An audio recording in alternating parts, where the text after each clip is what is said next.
In my previous video, I talked about how I was in a state of chronic distraction and how most of the world is in that same state.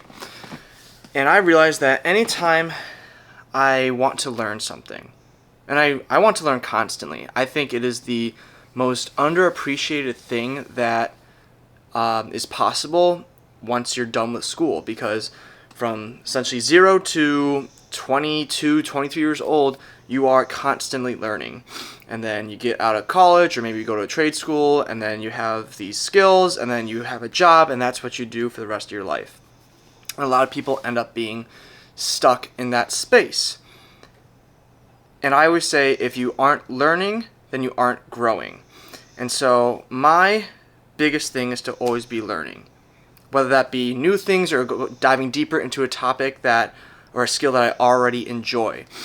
But the problem that I've realized is because of this state of constant distraction that I've been in and that you are likely in, you can only learn so deep until there's a point where you can't broaden your knowledge or dive deeper in. Because what separates those that have tremendous skills and then end up having a better life, better career, maybe make more money, and what separates those kind of people from those that kind of stay stagnant, whether or not they're learning or not, is the fact that one person, the more successful person, at least in the future, has incredible amounts of focus. And so we all know that that's important, not to be distracted while doing things, but how many of us actually do it? You probably don't. And so I'm kind of running the next year or so on an experiment, and essentially for the rest of my life, but particularly in this moment of my life, I am in the midst of a career change. I'm going to be learning something that I know almost nothing about, that being in data analytics, using SQL, Excel, Tableau, Power BI, a world where I've always felt a pull towards technology and data. I'm a huge data guy. I'm a personal trainer currently, and I'm really big on, if we don't have the data to work with, then I don't know what to do. I don't know how to help you unless you are logging your food, unless you're tracking your workouts, unless you are updating, maybe it's how you're feeling day to day in terms of if you're dealing with an injury. Okay, you did this one day before.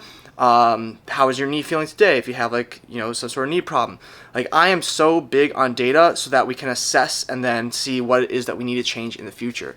And I think that this is a perfect career change for me, because I know that I want to be still helpful in society. I mean, don't we all?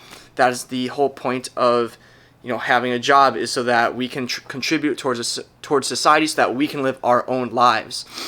And like I was saying, I really don't know much when it comes to that side of things of data and technology.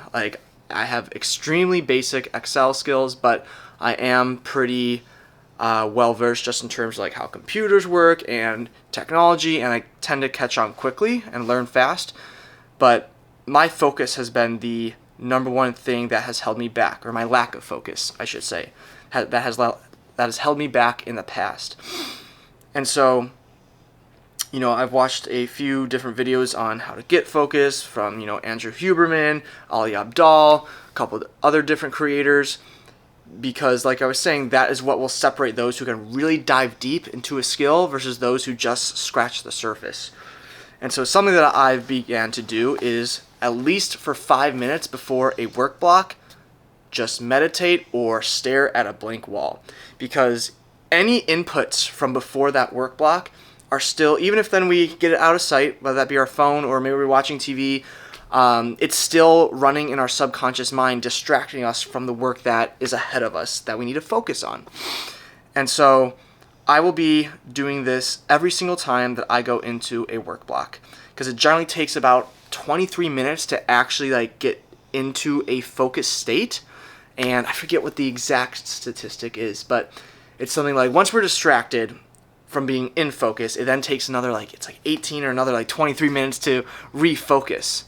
And so that's why it is so important to, one, make sure that you are not distracted for the 5, 10, 15 minutes prior to, and if anything, you want to become more bored so that when you get into that state of studying or where you need to focus, that becomes the dopamine hit to keep you hooked and keep you focused on the task at hand. And then the other thing is making sure that there are no distractions in sight. So that would be having a clean workspace. We want it not necessarily monotone colors, but nothing that's popping out in our peripheral vision, making us turn or look away. That's why, as much as I enjoy going to like coffee shops and trying to study or whatever, it can be very distracting, right? And no phone, definitely a big thing. If anything, if you need it by you, like put it under something so that like your eyes don't dart to it. Your eyes are always going to go there. You know how distracted you are. You know that it's constantly either in your pocket or right in front of you, and you're going to turn to it every single time you feel a hint of boredom during that focus session.